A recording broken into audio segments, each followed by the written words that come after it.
عزوز سلامتنا تقبلونا إذا يوتيوب channel تعزبتي كم يتصنحون نزقوان زدلنا يم زيناتات حيزركم قريبا لخو نمكتالكم بخبر عدم كبرات تعزبتي بركزبولو حبريتاتات نابيتو مستعانو أقدمو ملغتي دما نوتيفيكيشن نخبت حكم زيناتات بوان نختكتاتلون نزا يوتيوب channel سبسكرايب بمقبار نايدو الملكت متواقعي ترسعوم نسوماليلاند أفلطو تهب كاليت هاجر من كتكون تخيل دبل أزرارب قداي كوين غتيلو لهم إسرائيل نسوماليلاند وقعوا فلطو دحر مهابام بزعبا مسا تهاجر سومالن اتوزوبان عبيت حطوتات يلعالو مهلاوام يقلت ألوم سومال تركي جبسي جبوتي حبرة أفريقا كمون كالوت هاجرات عرب أفريقان نتسقمتي بتري يقاومو ألوام بانصارو سوماليلاند كالوت هاجراتون نإسرائيل سعيبان تمساسال سقمتي كوسدا نتصوعت تركبالام بريزنت سوماليلاند عبد الرحمن محمد عبد الله بوغنم تاريخهم موت قبل نتي حدش هندبتاو معبالم قاليت ويركبالهم كالوت هاجرات سوماليلاند أفلطو كباين كبلون زلو تسفا أميتو يركبالهم يخون مبارتنتنت ميدان بوليتيكان تصولا سقمت إسرائيل أبتو زوبا بزعبا زحدرو تصولان كالوت هاجراتون تمساسال سقمتي كوسدا دين أبزبل زتفالري قمتات النهابو ليركبالهم حانت كابتن أبوليتيكا عالم حالان هاجرات مشارخة أمريكا زخونت إسرائيل مسوماليلاند زلوا ركب أحيلا كتقصل تثبيتنا تقبر يركبالهم قدما منستر إسرائيل بنجامين نتانياهو مس بريزيدنت سوماليلاند بتليفون أبز قبرو زررب نترامب ملختي كمز محلال فلو سوماليلاند أبسم مع أبراهام كتنبر كمز تعرن أفليت ومنبارو يذكر لومي ناب أمريكا أتيزولو نتانياهو مس بريزيدنت دونالد ترامب أفلوريدا بمرخاب تزراري بلوم نتانياهو أبكتش عيسان حموشن ترى نباب الحمشة جيزيو ناب أمريكا زجيش زلوم كلتيوم مراحتي أبستفلالي قدات كزراربون تثبيت جبار ترامب مشاركته نتانياهو نسوماليلاند أفلطو مهابو سيعبوم تمساسالو سقمتي زوسد انتخوينو مستحاتة نتغونتات نتصنع على نازبل ملاشي ونيرو قلت أبصوات كم زحبروم بالكزبالها بقرات أفريقا معرابنا عربنا نسوماليلاند أفلطو كهباي خليني بالالو عباي بريطانيا حبرات إمارات عرب إثيوبيان دبوب سودانن كابزن هاجرات كم زخونا دما يقمتم إثيوبيا من سوماليلاند ننوح وان زصنحه نقداو تصطتاو ركب زلو هاجر مخانا يفلط ولا كوان سوماليلاند أفلطو تزهبت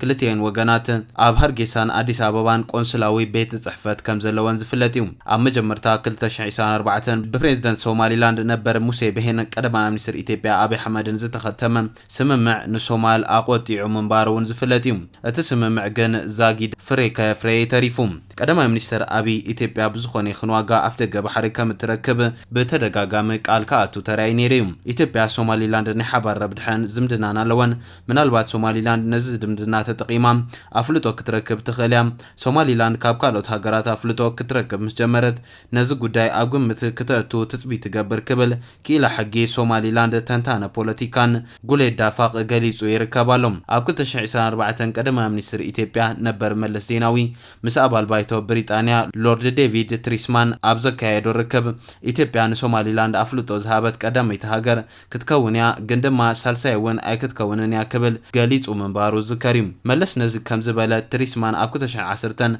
أبشاتام هاوس لندن أبزس معمد ريو علاو غير ونيروم نفسير ملس إثيوبيا سوماليلاند أفلطو زهابت كالاي تهاجر نمقبار مدب كم زنبرو زملكت منبارو ونيز حبر إثيوبيا أبقربا بتهاجرات سوماليلاند أزيا قداسي تافلطو كتب اتخيل مخاناون قوليد يتقسم بخالي وقندما بعال ستان سومال نبرتنتان بوليتيكا محمد مختار اتخونتات نسومال حدقنيا يكبل يقلصوم إثيوبيا يخون كالوت هاجرات أفلطو مهاب نسومال عابس قاتي بزبل ونيردم إسرائيل نسوماليلاند كملا لاويت ناتان هاجر أفلطو مهابا سعيبوم إثيوبيا كساب حجي أبز قداي زخونا مجلس زي مهابا أقلبو بزحات ماسحيبو يركبالهم جبوتن إرتران نوسان إسرائيل كقوامان كلوان نتو زبان نسومالن وسنت حيلتات زخونا إثيوبيا كينيان دما نتخونتات بسغتين زعزابو زلوان تنتان بوليتيكا قوليد متعي قرن أفريكا مبرق أفريكان كاب أفلطو سوماليلاند كومبركوس كم زخل دما أميتو يركبالهم نسوماليلاند أفلطو انتتوهيبو أبتو زوبا حدث توسا بوليتيكا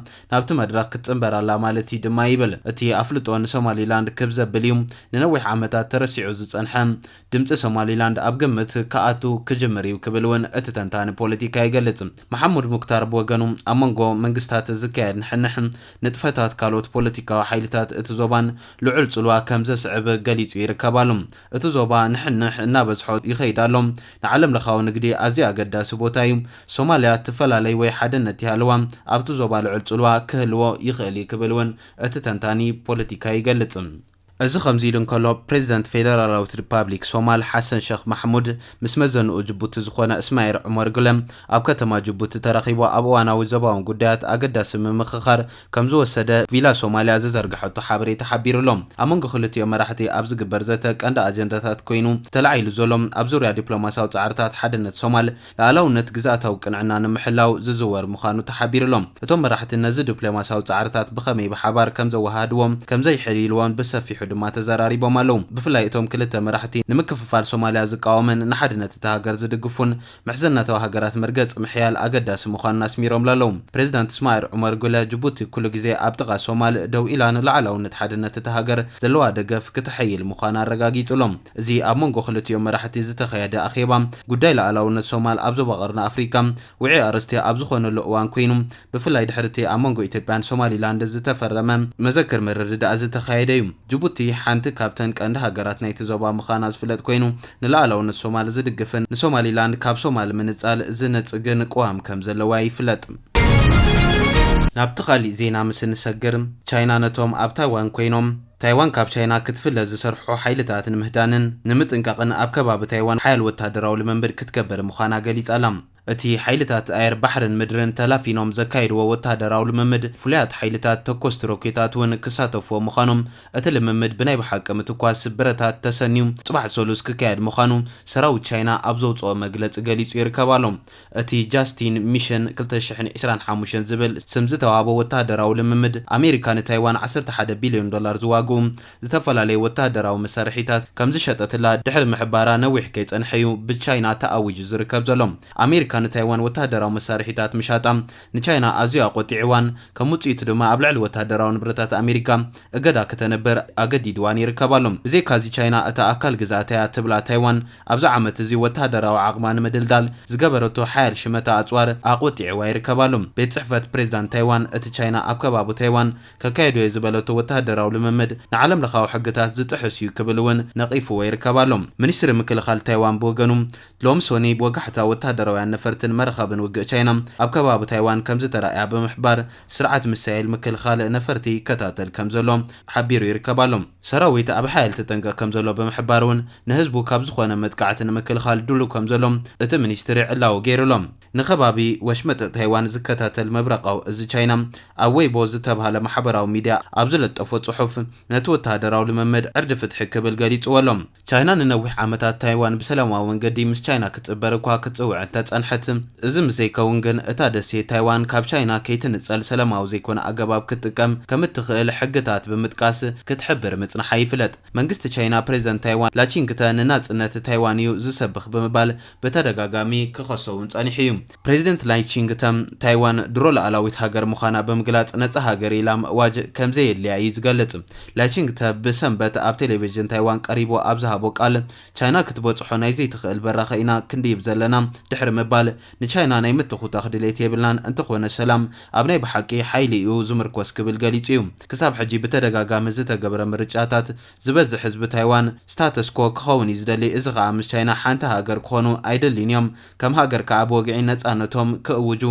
ኣይደልን እዮም ክብል ገሊጹ። ቻይና ካብ 2022 ጀሚራ ኣብ ወሽመጥ ታይዋን በተደጋጋሚ ወታደራዊ ልምምድ ከተካይድ ጸኒሓ እያ። ብፍላይ ከዓ ገለ ንቻይና ባህ ዘይብል ንጥፈታት እውን ተኻይድ እዩ። ንኣብነት ኣብ 2022 ኣፈ ጉባኤ ባይታ ኣሜሪካ ዝነበረት ናንሲ ፔሎሲ ናብ ታይዋን ምብጻሕ ምስ ፈጸመትን ኣብ 2024 ፕሬዚደንት ላቺንግተ ቃለ መሐላ ምስ ፈጸመን ቤጂንግ ከይወዓለን ከይሓደረን እያ ኣብ ከባቢ ታይዋን ወታደራዊ ልምምድ ከተካይድ ተራእያ። እቲ ናይ ቀረባ ተዘክሮ ከዓ እቲ ኣብ ዝሓለፈ ሚያዝያ ኣብ ወሽመጥ ታይዋን ዝተካየደቶ ወታደራዊ ልምምድ ምጥቃስ ዝከኣል እዩ። ታይዋን ውን ህዝባ ካብ ቻይና ክመጽእ ዝኽእል መጥቃዕቲ ንምድላውን ንቻይና ናይ ምክልኻል ዓቕሚ ከም ዘለዋ ንምርኣይ ብተደጋጋሚ ወታደራዊ ልምምዳት ክትገብር ተራእያ ኣብዛ ዓመት ን10 መዓልታት ብዘይ ምቁራጽ ዘካየደት ወታደራዊ ልምምድ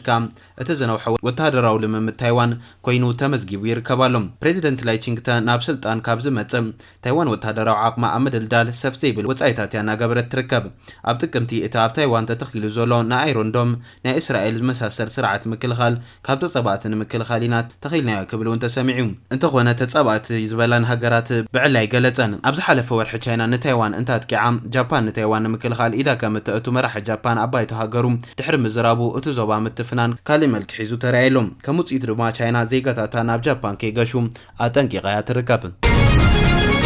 ንጽምዶም ኤርትራን ትግራይን ብዝምልከት ኣብ ዝወጽእ ሓበሬታ ውድብ ሕወሓት ዘይሕጋዊ ጽምዶ ምስ መንግስቲ ኤርትራ ምፍጻሙ ጸረ ውዕሊ ፕሪቶርያ ይኸውን ኣሎ ክብል ውድብ ወለዶ ትግራይ ገሊጹ እዚ ዝተገልጸ ውድብ ወለዶ ትግራይ ኣብ ህልው ኩነታት ትግራይ ኣመልኪቱ ንምድያታት ትግራይ ኣብ ዝሃቦ መግለጺ እዩ ውድብ ወለዶ ትግራይ ኣብ መግለጺኡ መንግስቲ ኤርትራ ጸላእ ህዝቢ ትግራይ ምዃኑ ተረሲዑ እቲ ስርዓት ኣብ ትግራይ ከም ደስ ዝበሎ ክንቀሳቐስ እቲ ኣብ ስልጣን ዘሎ ሓይሊ ፈቒዱ እዩ ዝበለ ኮይኑ ወሲኹ ድማ ውድብ ሕወሓት ዘይሕጋዊ ጽምዶ ጸረ ሕገ መንግስቲ ብምንቅስቓስ ጸረ ውዕሊ ፕሪቶርያ ኮይና ኣሎ ክብል ገሊጹሎም ሕወሓት ንተመዛበልቲ ከም መደራደሪ ሒዙ ፖለቲካዊ ከስቢ ንኽረክብ ይንቀሳቐስ ብምህላው ውዕሊ ፕሪቶርያ ንኸይትግበር ዓንቃፊ ዝበለ እቲ ውድብ ብተመሳሳሊ ድማ መንግስቲ ኢትዮጵያ ግዛኣታዊ ሓድነት ትግራይ ብዘይ ምምላሱ ውዕሊ ፕሪቶርያ ንከይምለስ ይሰርሕ ኣሎ ክብል ነቒፉሎም ኣብ ትግራይ ህጹጽ ብሄራዊ ዘተን ልዝብን ክካየድ ጻዊዒት ዘቕረበ እቲ ውድብ ዳግመ ሓቆፍ ጊዜያዊ ምምሕዳር ትግራይ ክጣየሽ እውን ተሓሳሲቡ ይርከባሎም ኣባርከስ ክቡራት ተዓዘብቲ ነዚ እዋን ዘደለናይ ሓበሬታ ዝመስል ነይሩ ብኻሊእ ዜና እስካዕ ንረኸብ ሰላም